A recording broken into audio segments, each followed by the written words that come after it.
and creating new meaning for themselves, then it's very easy to continue to stay in prison because we don't really know that we're in prison. You know, and the most powerful warfare, the most powerful suppression of human consciousness is not martial law. You know, it's the enslavement, the psychologically enslavement of the mind. You know, it's where we allow ourselves to become imprisoned by the status quo and by all these different structures that don't really matter, and we forget that actually we're not as free as we think we are until we can transcend all the systems that we think shackle us. So instead of going left brain and into the intellect, let's go through a little experience for a moment. And so I'd like you, if you're watching this video and you have a second, to just close your eyes.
and just imagine that it is possible.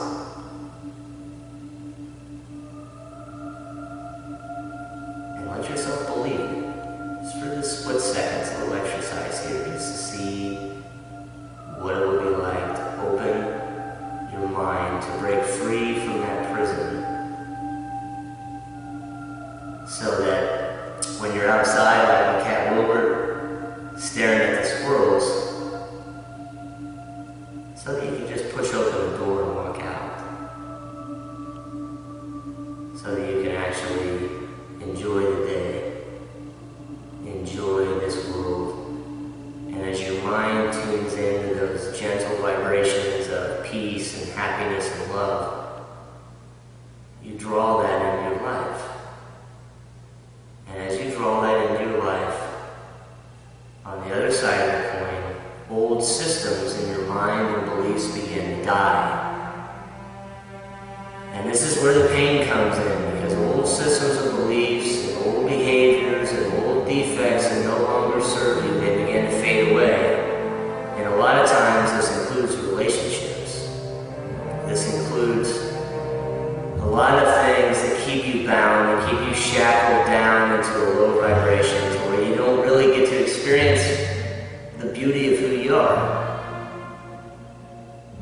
You know, because the fact is that we are multidimensional beings. We don't just exist on the third dimension. If you've ever felt a tinge of grace, of peace, of serenity in your life before, then you know that that type of consciousness does not come from linear time, from a third dimension, from the hustle and bustle. That comes from a higher facet of your being. You know? Because when we experience these states, we're not in the past, we're not in the future, we're not bound by time in these moments, we're in the present time.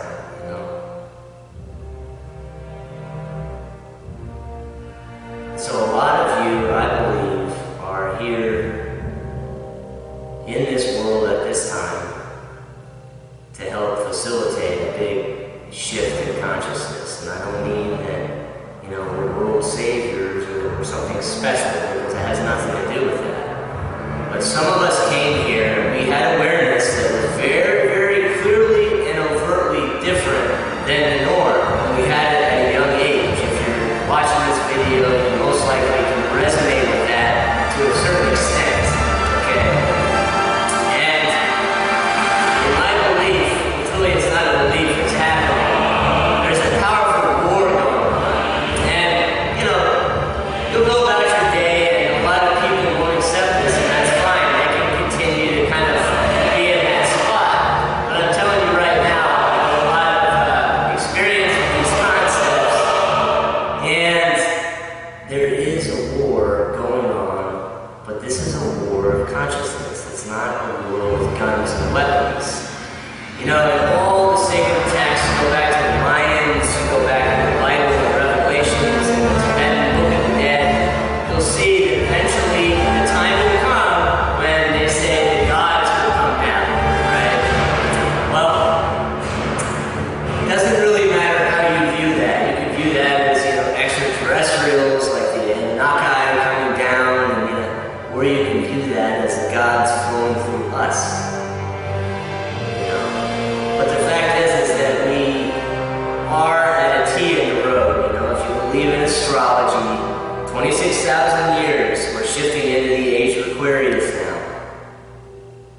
And in that age of Aquarius, we don't have room for scarcity and lack. That's not the way the age of Aquarius works.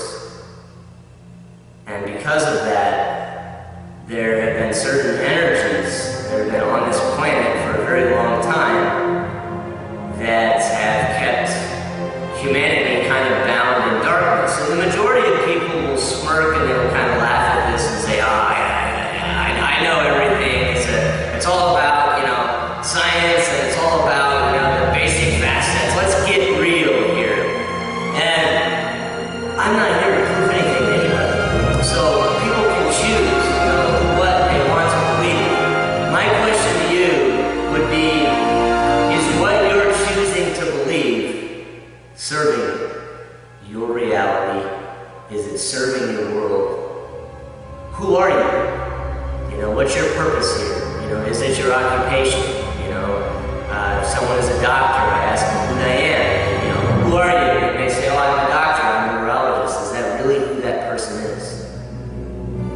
You know, as we ask these questions, literally, neurologically, it's proven as well that it expands what's called the neural dendrites in our brain. It actually expands the passageways because these questions are so big that they go outside the box. You know, when we ask this, you know, where do I come from? You know, do I come from a sperm and an egg meeting, or is there something greater than that? Is there an essence in me that's eternal, or am I simply flesh and bones and a brain and a mind that's walking one day I get buried 6 feet under and that's the end of it? You know, the fact is that I don't think there's any inherent truth that we're ever going to know until we die. So it's up to us to choose and make up our own damn mind. As the Oracle says in the Matrix to Neo, you know, she says, you know, you got to make up your own damn mind. You know? So make up your mind. You know, where do you want to go with this? Where do you want to go in your life? Because I can tell you that a lot of you that are watching this video know exactly what I'm talking about. Content may be different, doesn't matter. It's the essence. There is a shift going on. It is happening now. It's time to wake up. The time is now. Period. It's time to wake up to our spirituality. It's time to stay centered. It's time to, you know, create joy, create protection for our family and our friends. And to make sure that we're deeply rooted in the earth. So that when the shift gets stronger and when there are things in our reality that are very possibly frightening or unnerving to see, we don't have to be afraid. So we go about our lives, we go about our jobs, we go about our daily affairs, we continue to be hypnotized by the news, we do the things that humans do, you know, but at the same time, there are some of you that are ready, and I've talked to some of you. I've also had, you know, a lot of groups of people that are ready to expand their spirituality. I am no spiritual master, I am no saint, and just like you guys, I just have some perspectives that are a little bit different. And if they were that different, then none of you would really even resonate with any of this to begin with, because we're all in the same boat.